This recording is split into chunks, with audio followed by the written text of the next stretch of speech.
So in this time of near double-digit unemployment and sluggish economic growth, is it really time to raise taxes? Some Democrats don't think so. And joining us now is one of them, Indiana Democratic Senator Evan Bayh. Senator Bayh, great to see you, sir. Good to be with you, Larry. All right, so you're leading this revolt to extend the Bush tax cuts. A noble purpose if I ever heard one. Let me ask you, though, how is it playing on your side of the aisle? Who are your allies right now? Well, you heard very significantly Kent Conrad, the chairman of the Budget Committee, express similar sentiments the other day. Ben Nelson from Nebraska, Joe Lieberman from Connecticut, they've also spoken out about this issue. There are some of us, Larry, who understand that the top priority right now needs to be getting this economy growing. And greater certainty, greater confidence, particularly for small businesses, is vitally important right now. So to be frank, we're a small group, a distinct minority, but I think our voices will be heard. What do you say now, just to take the other side? Okay, some people like Secretary of Treasury Geithner says the government has to raise tax rates on the upper end earners for deficit reduction purposes. How do you answer Secretary Geithner? Well, I'd say a couple of things to the Secretary. Number one, the best thing we can do to get the deficit down is to get the economy up. Businesses are growing, people working, the expansion brings in more revenue. That needs to be job one right now. The growth rate is too anemic. The last thing we want to do is risk us, stalling out here with the recovery. So that's number one. Number two, in the longer term, we do need to address the deficit, no doubt about that. And the Brits are taking on their deficit. Very interesting, Larry. They have an agreement there, 75% spending reductions, 25% revenue. So if we could get an agreement like that a year or two down the road, then you could look at some of these things. But right now it's just too fragile. As you know, even in the top end, those individuals are very important to consumer demand. We don't want that to retrench right now when many middle-class people are not spending the way they used to. They're paying down their debts. And many of the people in that top bracket happen to be small business people, or they're the people who are making the investment decisions, making the hiring decisions.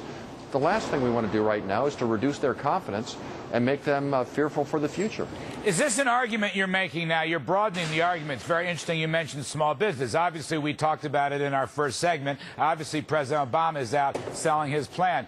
Would you like to see some kind of amendment to the small business bill that would extend the upper income tax cuts, let's say, for another year or two? Well, I personally would, but I don't think that's going to come up probably until November or December. There's going to be a big debate about that then. Larry, as you pointed out in your introduction here, something has to be done. Nobody, the good news for your viewers is nobody, and well, I shouldn't say nobody, there may be a tiny few, but very few people want all of these tax cuts to expire. Everyone agrees upon the middle class tax cuts. Now we need to focus on cap gains, dividends, the estate tax, the highest bracket that you mentioned, and there will be an argument about that. And frankly, the election will play a role, depending on what happens.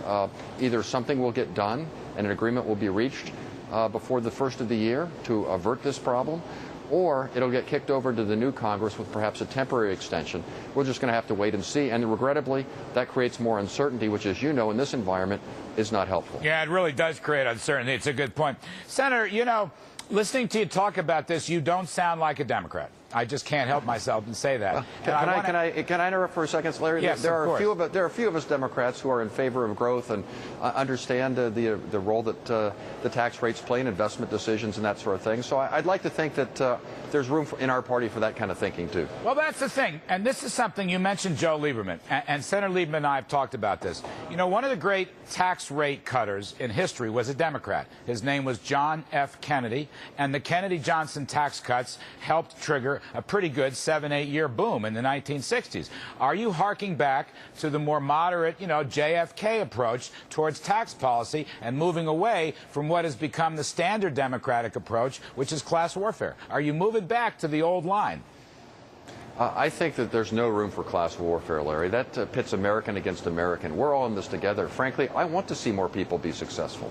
I want to see people create jobs, start businesses, grow companies. Lower tax rates provide incentives to do that, rewarding success. Now, clearly, we have to balance the budget and pay the bills, too. But absolutely, John Kennedy was right, and we built upon that. I think back in his day, the top bracket was something like 80–90%. That was ridiculous. He cut it from 90% to 70%. I believe right. 91% to 70%. He also lowered the corporate tax rate, including the capital gains tax, and he also had much faster business expensing for investment purposes. I mean, basically, Ronald Reagan borrowed JFK's tax cuts, Senator. Well, on a smaller basis, when I was governor of my state, Larry, we cut taxes. We balanced the budget, actually created a significant surplus. We made Indiana a stable place to invest and do business. So there is that strain of thinking within the Democratic Party, and we need to make our voices heard going forward. Senator Evan Bayh, it is a pleasure, sir. Thank you very much for visiting with us once again. All best of luck. Always good to be with you. All right.